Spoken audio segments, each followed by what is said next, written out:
Inversores. La actualidad de los mercados en tiempo real. Hola a todos, bienvenidos a Inversores, su programa de información financiera semanal. Vamos a comenzar, como hacemos habitualmente, con la parte de mercados. La semana que ha estado marcada principalmente por la reunión de la Reserva Federal que se producía en la sesión del miércoles. Subía al 0,75% los tipos de interés, era esperado por el mercado, pero lo que era importante era el discurso de su presidente Jerome Powell, donde afirmaba que se iba a levantar el pie del acelerador, iba a seguir habiendo subidas muy previsiblemente, pero no iban a ser tan fuertes como las que ha habido hasta ahora, debido a que es previsible que la economía se ralentice y no sean necesarias tantas subidas, pero sí que deslizaba la posibilidad de que los tipos de interés pueden llegar al 5%. Este hecho sorprendía a los inversores y no era muy bien recibido por el mercado en las sesiones de miércoles y jueves, y luego también continuaban ligeras caídas en la sesión del viernes. En este entorno, en datos macroeconómicos, lo que tenemos que destacar es el PMI manufacturero en China. Del dato anterior del 50,1 salía un final del 49,2 cuando lo previsto era 50, un empeoramiento. El IPC de la zona euro sorprendía al alza, salía un dato final fortísimo del 10,7% cuando preveían un 10,2 y salía un anterior del 9,9. Los PMIs, el manufacturero en Estados Unidos 50,9, dato anterior, final 50,9, fortaleza en el sector manufacturero. En el no manufacturero había caída, pero siempre por encima de 50, venía de un dato anterior del 56,7, un previsto del 55,5 y real 54,4, peor de lo previsto, y el PMI de servicios, que sí que está en contracción y que era un dato real del 47,8 cuando se preveía del 46,6. Las peticiones de subsidio por desempleo en Estados Unidos, dato importantísimo de la semana, salía un final de 217.000 peticiones, mejor de lo previsto, fortaleza del mercado de trabajo en aquel país, y llevaba la tasa de desempleo, sí que hay que destacar que sube 2 décimas en Estados Unidos hasta el 3,7%, con lo cual se ve que se va ralentizando un poquito la economía, como decía su presidente. Y finalmente destacar el PMI de servicios de la zona euro, que también está en contracción, se preveía un 48,2 y salía un poquito mejor de lo previsto en 48,6.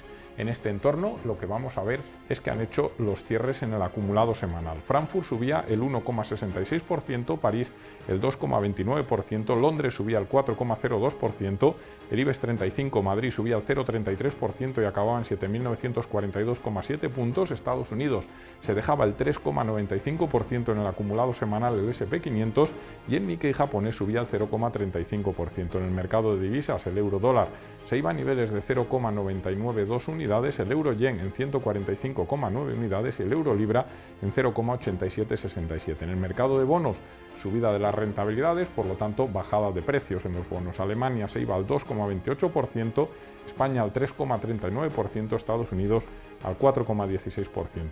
Mientras, en el mercado de materias primas, el petróleo se iba a niveles de $98,31 el barril, subiendo un 4,95%, el oro acababa en $1.677,25 la onza, subiendo el 2,10% en el acumulado semanal. Y con esto lo que hacemos es dar paso a la parte de actualidad. La actualidad de la semana. En la parte de actualidad, en esta ocasión, vamos a traerles la opinión del BCE sobre el impuesto a la banca, los beneficios extraordinarios de la banca que pretende establecer el gobierno español. Este informe, que está elaborado y firmado por la presidenta del Banco Central Europeo, Christine Lagarde, cuestiona todos los pilares del impuesto. En concreto, se centra en que el BCE dice que la banca duda que vaya a tener beneficios extraordinarios debido a las fuertes subidas de tipos de interés. También dice que la formulación del impuesto, tal y como está en la propuesta inicial, puede llevar a pagos desproporcionados, incluso puede hacer que entidades que estén en pérdidas también estén obligadas a pagar ese impuesto extraordinario. La tasa deja en una posición de desventaja, según la institución, a los bancos afectados frente al resto de entidades. En el cuarto lugar, también afirma que este impuesto puede reducir el flujo de crédito, golpeando el crecimiento económico de los países del país, a su vez de España. La redacción del proyecto, afirma, es clara y genera una cierta inseguridad jurídica. Y finalmente dice que la institución desliza incluso la posibilidad de que este impuesto sea trasladado a los clientes, que sean el último eslabón de la cadena y que tenga que hacerse cargo de él. Por su parte, hay que decir que ante esta opinión las entidades están muy satisfechas por este dictamen del Banco Central Europeo, dado que este hace suyas todas las propuestas y todas las quejas que tenían el sector frente a la propuesta inicial del Gobierno, y el Gobierno, por su parte, en las primeras declaraciones lo que dice es que este informe no es vinculante y que tratará de seguir adelante con su impuesto a la banca para los 2 próximos años y tener estos ingresos extraordinarios que, según ellos, el Estado necesita. Veremos entonces cómo se va tramitando esto en las próximas fechas y en qué queda todo. Y con esto lo que hacemos es finalizar la parte de actualidad y dar paso a la revista de prensa. Revista de prensa. Repasamos como cada semana los periódicos especializados. Comenzamos con el periódico Expansión. FCC y ACS entran en el mayor proyecto ferroviario de Australia. Las 2 compañías españolas son parte de los consorcios que arrancan la conexión con el aeropuerto de Melbourne del Suburban Rail Loop, un anillo de metro de 90 kilómetros. La inversión serán de 81.000 millones de euros. Periódico 5 días. Las matriculaciones de coches recuperan terreno en octubre. Crecen un 12% en el mes, pero no sirven para compensar la caída acumulada del 6% en el año. Periódico Diario de León. León cae en una pérdida imparable de ganaderos de leche y no se va a recuperar. El sector recibe ahora un 70% más del precio de hace un año, pero ya ha tirado la toalla por el maltrato recibido. Afirman que se están pagando precios similares a hace 30 años. Periódico El Mundo. Castilla y León, la segunda región del país donde más sube el paro. Todas las provincias de la comunidad, menos León y Valladolid, se encuentran entre las 10 con un mayor crecimiento del desempleo. El valor de la semana. En el valor de la semana, en esta ocasión, tenemos a Fran con todos nosotros. Fran, bienvenido. Gracias. Ha seleccionado no un valor, sino una categoría de fondos de inversión, los fondos de rentabilidad objetivo. ¿Por qué vamos a hablar de estos fondos?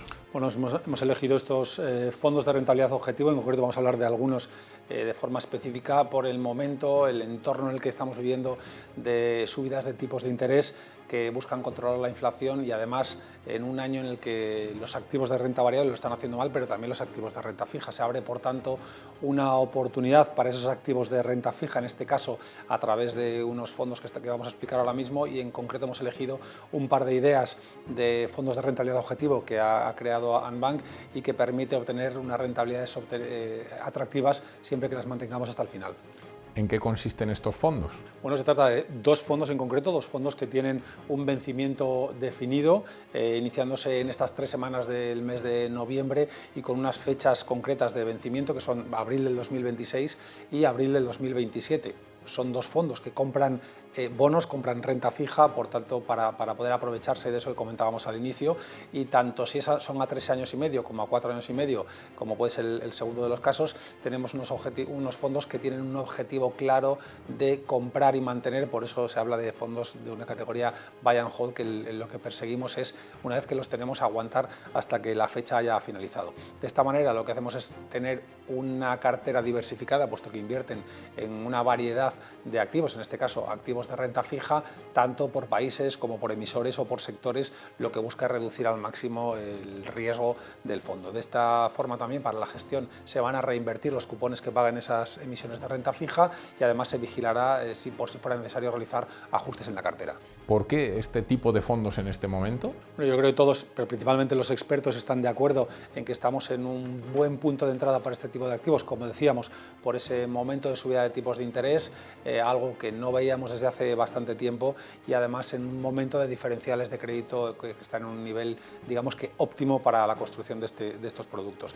Los expertos también consideran que podemos enfrentarnos a una situación de estabilización monetaria en los próximos meses y con la posibilidad incluso de posibles caídas en los tipos de interés a finales del año que viene o principios del 2024. Y finalmente, ¿en qué invierten y qué rentabilidad ofrecen? Bueno, pues estos fondos invierten en bonos, invierten en renta fija de distintos sectores, entre otros activos del sector bancario, deuda senior, empresas que pagan dividendos, empresas de calidad y bajo endeudamiento y con ratios de quiebra muy bajos. Dentro de este abanico de empresas tenemos desde ACS, Bank of Ireland, Barclays, Grifols, Merlin, Volvo, HSBC, es decir, muy variado todo lo que encontramos en la cartera. La diversificación es tal que el número aproximado de líneas, en el caso del fondo a más corto plazo, en torno a 60, y en el de más largo plazo estamos hablando de en torno a 100 líneas diferentes. En cuanto a la rentabilidad, el primero de ellos ofrece una rentabilidad del 3,5% anual y el otro en torno a un 5%, lo que supone que un inversor que entre hoy, al final del periodo y aguantando esa inversión, se va a llevar en torno a un 12-13% en el caso del primero, y en el que vence en abril de 2027 en torno a un 22-23%. Por tanto, una alternativa para aquellos que tienen el dinero en liquidez, que quieren buscar ideas conservadoras. No en vano son unos fondos que tienen un nivel de riesgo 2 de 7 según la CNMV, con una rentabilidad cierta, por tanto bajo riesgo, y para lo cual no hemos tenido alternativas en estos últimos años, por tanto una idea a tener en cuenta.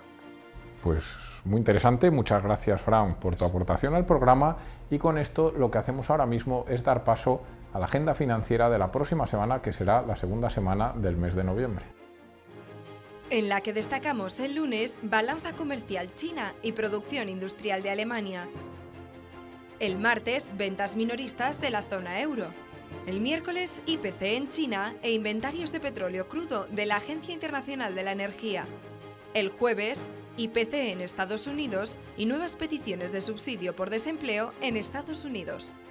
Y por último, el viernes, IPC de Alemania, expectativas del consumidor de la Universidad de Michigan y confianza del consumidor de la Universidad de Michigan.